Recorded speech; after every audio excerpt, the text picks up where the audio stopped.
Partial fraction के इस class में हम लोग देखेंगे कैसे हम लोग पार्शियल फ्रैक्शन फाइंड आउट करते हैं। पिछले क्लास में जैसे मैंने आपको बताया था प्रॉपर फ्रैक्शन और इम्प्रॉपर फ्रैक्शन के बारे में, अब हम लोग स्टार्ट कर रहे हैं यहाँ से केस 1। वैसे मैं इसमें आपको 4 केसेस बताने वाला हूँ। सो पहली जो केस है वो क्या है उसको हम लोग देखते हैं। आई होप आपने मेरा पिछला वीडियो देख लिया होगा जिसमें मैंने फ्रैक्शन और इम्प्रॉपर फ्रैक्शन और प्रॉपर फ्रैक्शन के बारे में बताया हुआ है। सो कंटिन्यू करते हैं यहाँ से। सबसे पहली चीज ये है कि अगर मुझे डिनोमिनेटर में इफ इन डिनोमिनेटर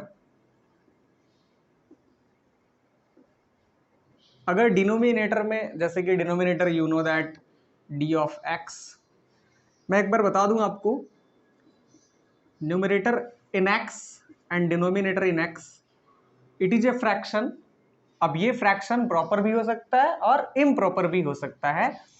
तो डिनोमिनेटर में अगर जो dx होता है उसमें अगर मुझे इस तरह का फॉर्म दिखे ax प्लस, यहां मैं लिखता हूं ax plus B, and this is in non repeating form, in non repeating form. Why I am talking here non repeating, ये मेरा केस 1 है।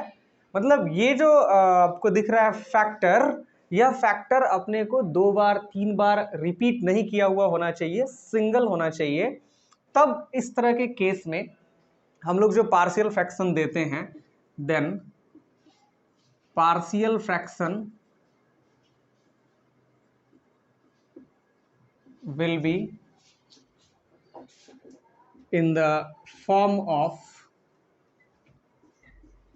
a upon ax plus b, where a क्या होना चाहिए, कोई कांस्टेंट टर्म होना चाहिए। सो अगर मान लो कभी किसी सिचुएशन में, यहां मैं डिस्कस करूं, there is a function given in such a form that example 2x plus 1 divided by x minus 1 and x minus 2। See this, इस तरह के क्वेश्चंस आपसे पूछे जा सकते हैं। इन्हें बोला जाएगा आप इसे पार्शियल फ्रैक्शन में ब्रेक करो। One more, 3x plus 2 divided by x plus 2 and x minus 3, इस तरह के क्वेश्चंस हो सकते हैं। और ये एक और मैं यहाँ पे ले लेता हूँ x माइनस 4 भी, ऐसे भी आपसे क्वेश्चन पूछा जा सकता है। तो आपको कैसे इसको पार्शियल फ्रैक्शन में तोड़ना है, तो गौर कीजिए, यहाँ पे डिनोमिनेटर यानी इसको देखेंगे आप, डिनोमिनेटर x माइनस 1 और x माइनस 2 है। x माइनस 1 अपने को कितनी बार लाया है, और एक और चीज मैं बता दूं, ये क्या है, लीनियर फॉर्म में है। दिस ax प्लस बी जो होना चाहिए ये किस फॉर्म में होना चाहिए, लीनियर फॉर्म में होना चाहिए। सो लीनियर का मतलब क्या होता है, जिसमें जो ये मैंने एक्सप्रेशन लिखी हुई है इसमें मैक्सिमम पावर 1 हो, so that will be in linear form. So x minus 1 को अगर आप देखेंगे इसका मैक्सिमम पावर x का कितना है, 1 है। सो ये लीनियर है और नॉन रिपीटिंग है, अपने को रिपीट नहीं किया है। एंड x माइनस 2 को भी अगर आप देखेंगे तो x माइनस 2 में मैक्सिमम पावर 1 है और ये अपने को 2 बार रिपीट नहीं किया हुआ है या 3 बार रिपीट नहीं किया हुआ है। सो this is in pure form of linear but non repeating, या एंड कह लो, लीनियर एंड नॉन रिपीटिंग का ये केस है। और इसी केस के बारे में आज हम लोग पढ़ाई कर रहे हैं, और इसको हम इस तरह के क्वेश्चन को कैसे पार्शियल फ्रैक्शन में ब्रेक करते हैं इसके बारे में आपको समझाने जा रहे हैं। यहाँ पे भी आप गौर से देखोगे, सो ये और ये 3 फैक्टर्स हैं डिनोमिनेटर में, और तीनों ही फैक्टर का मैक्सिमम पावर अगर आप देख रहे हो तो यहाँ पे 1 है। सो ये लीनियर है एंड यहाँ पे नॉन रिपीटिंग है। Why I am writing here non repeating, I think मेरा ये पॉइंट आपको पता चल गया होगा क्योंकि ये अपने को एक ही बार लाया हुआ है। सो लीनियर एंड नॉन रिपीटिंग का जो ये केस है इसको कैसे पार्शियल फ्रैक्शन में हम लोग ब्रेक करते हैं, चलिए कंटिन्यू करते हैं इस प्रकार के क्वेश्चन को कैसे सॉल्व किया जाता है। ठीक है, so please make a note of these things.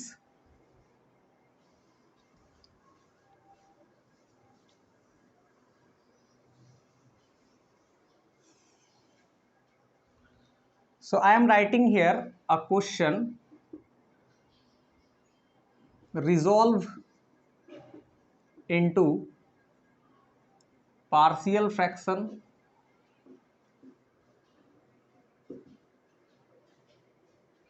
और यहां पे आपको दे दिया हुआ है question 2x minus one upon x minus one into X minus to.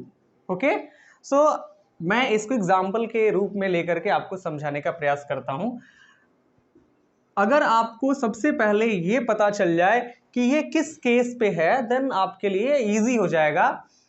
अब कैसे हम लोग देखेंगे इसको, देखिए x माइनस वन क्या है, ये लीनियर है और नॉन रिपीटिंग है, और ये क्या है, लीनियर है और नॉन रिपीटिंग है। तो हम इसे कैसे लिखेंगे, इसे लिखेंगे इसके डिनोमिनेटर को x minus one plus x minus to के फॉर्म में, और चूंकि ये लीनियर है इसलिए एक कांस्टेंट जो यहाँ पे मैं a के रूप में और b के रूप में ले रहा हूं वो हम न्यूमरेटर के रूप में यहाँ पे प्रोवाइड करते हैं। तो a by x minus one plus b by x minus two, ये मैंने इसके लिए लिख दिया। ठीक है, अगर सपोज कीजिए यहाँ तीसरा कोई फैक्टर होता तो हम क्या लिखते, बिल्कुल सही, c अपॉन जो भी फैक्टर रहता वो लिखते। तो चलिए इसको आगे बढ़ाते हैं, इसमें और इसका हम क्या करेंगे, एलसीएम लेंगे। So LCM will be like that, and इसमें इससे जब डिवाइड करेंगे, इसमें इससे डिवाइड करेंगे तो x माइनस टू आएगा, उससे मल्टीप्लाई हो जाएगा। ठीक है, फिर अगर इसके डिनोमिनेटर से इसमें डिवाइड किया जाए तो x माइनस वन आएगा, तो x माइनस वन यहाँ पे हो जाएगा। नाउ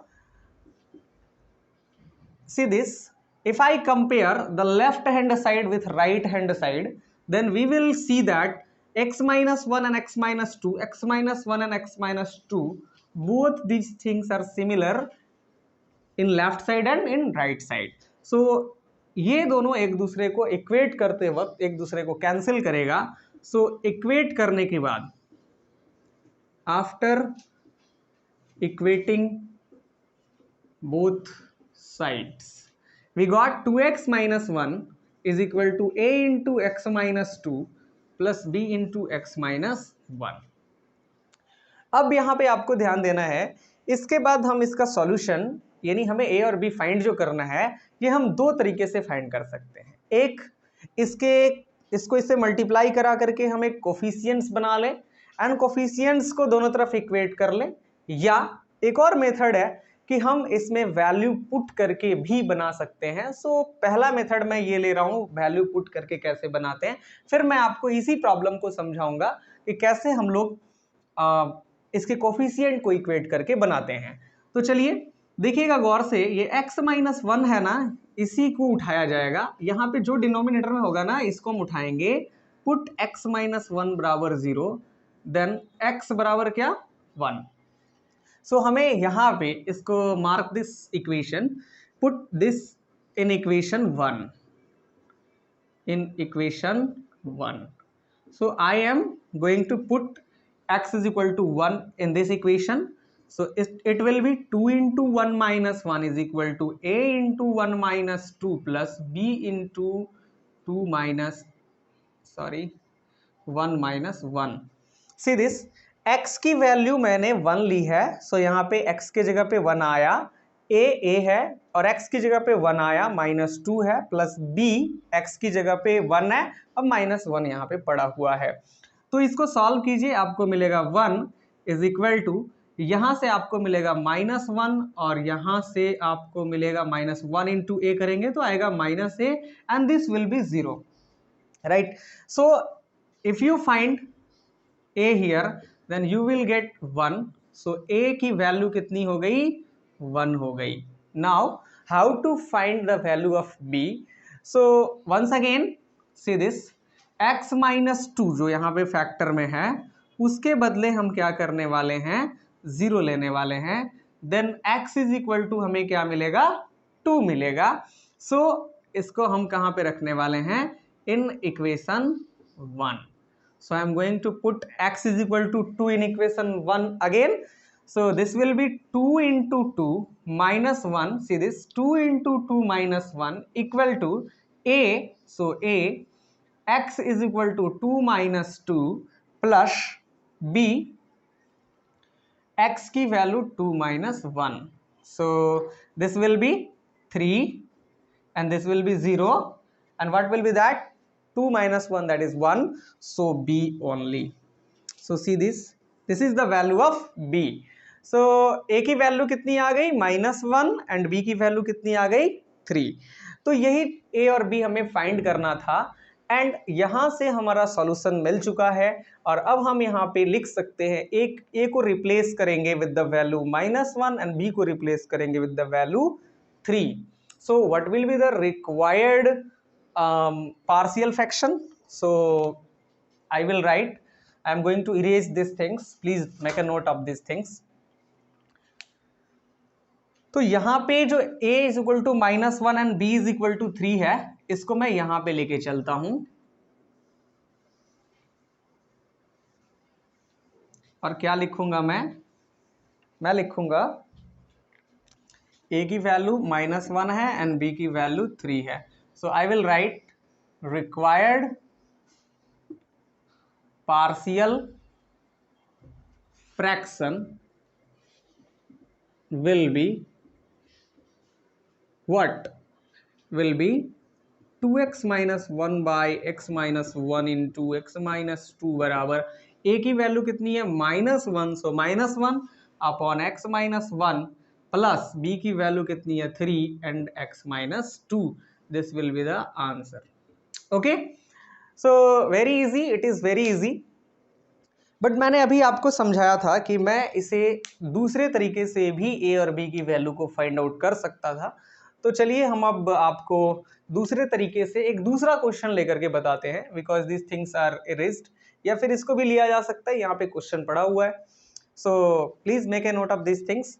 आगे मैं आपको दूसरा जो तरीका है कैसे कोफिशिएंट्स को इक्वेट करते हैं, हालांकि आप आगे के चैप्टर्स में, आगे की जो भी वीडियोस होगी उसमें कुछ ऐसे प्रॉब्लम्स होंगे जिनमें हम देखेंगे कि पुट करके भी हम कुछ चीज़ों को निकाल रहे हैं एंड कुछ चीज़ों को हम कोफिशिएंट को इक्वेट करके बना रहे हैं. सो फाइनली आपको ये जानना होगा कि कैसे पुट करके हम क्वेश्चंस को इजीली सॉल्व कर सकते हैं. This is very easy. And कैसे हम इक्वेट करके कोफिशिएंट्स को बनाते हैं. So continue with this. See this again, this is linear, this is linear, this is non-repeating, this is non-repeating, so I have written a by x minus 1 and b by x minus 2. Now again find the LCM of these denominators, x minus 1 into x minus 2, and now x minus 1 will be divided, so this will be cut out and x minus 2 remaining आपको बच जाएगा. So x minus 2 and plus b into x minus 1. I hope ये जो मैं calculation कर रहा हूँ ये आप समझ रहे होंगे. ये बहुत ही बेसिक है, तो इसे आप अपने बेसिक से क्लियर कर लीजिए, नहीं तो ये तो बहुत ईजी है, यहाँ पे मैं समझा करके आपको बता ही रहा हूँ. तो चलिए अब हम क्या लिखेंगे? On equating both sides. आप क्या कर रहे हैं? इक्वेटिंग बोथ साइड्स, आप दोनों तरफ इक्वेट कर रहे हो. सो LHS में ये डिनोमिनेटर में पड़ा है और ये RHS में डिनोमिनेटर में पड़ा है, तो कैंसिल हो जाएगा और आपको मिलेगा 2x minus 1 बराबर a into x minus 2 plus b into x minus 1. Now I will multiply this thing. I am not going to take an equation of this because मैं इसे पुट करके नहीं बना रहा हूँ. So I am going to simply multiply. So multiply that. a into x will be ax minus 2a plus b into x minus b. Now अब हमें क्या करना है? x वाले को एक साथ और कांस्टेंट टर्म को एक साथ रखना है. सो अगर मैं x को कॉमन करूं, so I will get a plus b into x and plus -2a minus b. Will I get? Yes. Now what will I do? अब मुझे क्या करना है? x की कोफिशिएंट इधर देखें, a प्लस बी है और x का कोफिशिएंट इधर 2 है, and -2a minus b एक constant value है, so constant will be equated by the constant. So what will I write? I will write on equating the coefficients of x and constant term. Okay, constant term और x के coefficient को हम बराबर कर रहे हैं, so I will get a plus b is equal to 2 and -2a minus b is equal to -1. This will equation 1 and this will be equation 2. Now अब हम लोग क्या करेंगे, इक्वेशन 1 और इक्वेशन 2 को सॉल्व करेंगे and we have lots of methods by using विलोपन विधि से बना लो या फिर इसको प्रतिस्थापन विधि से बना लो. आप बहुत सारे मेथड्स जानते हो. दो समीकरण जो रैखिक समीकरण है दो चर वाले, उन्हें कैसे हम सॉल्व करते हैं, मतलब linear equation in two variable को हम कैसे सॉल्व करते हैं, you already know that. So I am going to take a method and solve this thing. Please make a note. Okay,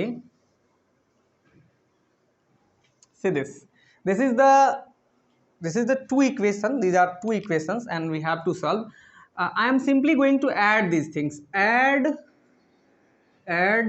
equation 1 and 2. What will I get? I get a plus b बराबर 2 and minus 2a minus b is equal to -1. So this will cancel each other and I will get here minus a बराबर 1 I think. So इसलिए a will be -1. Now a will be -1. अब हम क्या करेंगे, a की value हमें जब मिल गई तो हम या तो इक्वेशन 1 या इक्वेशन 2 में a की वैल्यू पुट करेंगे और b की वैल्यू को फाइंड करेंगे. सो मैं इक्वेशन 1 में ही रख लेता हूँ a plus b is equal to 2 में. So put a is equal to -1 in equation 1. So I will get here a plus b is equal to 2 था, तो मैं a की वैल्यू कितनी ले लेता हूँ, -1 ले लेता हूँ. एंड -1 जब उधर जाएगा इक्वेशन के राइट साइड में तो ये क्या बन जाएगा, 3 बन जाएगा. सो b इज इक्वल टू 3. ठीक है, 2 + 1, ये -1 उधर गया, +1 हो गया and that will be added. So b is equal to 3. तो आप देख रहे हैं दोनों ही केस से हम बना रहे हैं, दोनों ही तरीके से. तो a की वैल्यू -1 और b की वैल्यू 3 आ रही है. So I will write required partial fraction. क्या हो जाएगा, is equal to -1/x - 1 plus 3/x - 2. I hope ये मेथड आपको समझ में आया होगा. अगर आपको नहीं आया है देन फिर एक बार वीडियो को शुरू से देखने का प्रयास कीजिए. इसमें हर चीज़ को मैंने इजीली एक्सप्लेन किया है. और कुछ प्रॉब्लम्स ऐसे होंगे जिन्हें आपको सॉल्व करने में हो सकता है प्रॉब्लम आए, तो वो सारे प्रॉब्लम्स मैं आपको यहाँ पे बता देता हूँ. जैसे आपको क्वेश्चन करेगा 2x - 1/x - 1 या x² - 1. See this x² - 1. So you will see this the power of this denominator, maximum power of this denominator is 2. So this is quadratic, but no, यहाँ पे हमें सबसे पहले ये देखना है कि हम जो डिनोमिनेटर में ले रहे हैं क्या वो अपने ईजीएस फॉर्म में है. ईजीएस फॉर्म कहने का मतलब सिंपलेस्ट फॉर्म. सिंपलेस्ट फॉर्म कहने का मतलब है कि क्या उसका फैक्टर टूट सकता है. इफ यस, अगर उसका फैक्टर टूट सकता है then first of all break it in factor. अगर फैक्टर में ब्रेक हो गया then solve this thing with this method. अगर फैक्टर में टूटने वाला नहीं है then that question will be solve by another case method. तो ये फिलहाल क्वेश्चन मुझे दिख रहा है x² - 1 जो है this will break in 2 things and that will be x - 1 into x plus 1. So I will write this thing in this form and then मैं इसको सॉल्व करूंगा and that will be the answer of this. ठीक है, clear हो गया. एक बार फिर से सुन लो क्या करनी है. अगर डिनोमिनेटर ब्रेक होता है, अगर उसके आप फैक्टर निकाल सकते हो देन फैक्टर पहले निकालनी है, तब आपको वहां पे सोचना है कि ये किस फॉर्म में है. तो मैंने इसको ब्रेक कर दिया 2 फैक्टर में. अब मेरे पास ये, इसको मैं इजीली सॉल्व कर सकता हूं. ओके, एंड और कोई चीज है नहीं. और कभी आपको ऐसा भी नहीं दिखेगा कि ये 2x - 1 दिया हुआ नीचे में x - 1 हो गया, या फिर ये इस रूप में है और बोले क्या कि इस क्वेश्चन को सॉल्व करो. है ना। सो ये तो अपने इसका पार्शियल फ्रैक्शन हो नहीं पाएगा क्योंकि ये तो अपने सिंपलेस्ट फॉर्म में, इसका कोई फैक्टर दिख भी नहीं रहा है। सो इस तरह के क्वेश्चंस आपसे नहीं पूछे जाएंगे। आपसे जो क्वेश्चन पूछा जाएगा वो या तो ये पूछा जाएगा इस टाइप का या इस टाइप का, ठीक है। सो अब आप चैप्टर्स, अब जो क्वेश्चंस हैं उन क्वेश्चंस को बना सकते हो, पार्शियल फ्रैक्शन के ऊपर जो भी सवाल हैं वो आप इन्हें इजीली कर सकते हो, ठीक है। चलिए मिलते हैं नेक्स्ट क्लास में अगले एक केस के साथ जिसमें हम चर्चा करेंगे अगर हमारा जो डिनोमिनेटर है लीनियर ही हो बट रिपीटिंग का केस हो, अपने आप को 2 बार 3 बार रिपीट किया हो, तो उस तरह के प्रॉब्लम को कैसे सॉल्व करते हैं। So thank you for watching this class.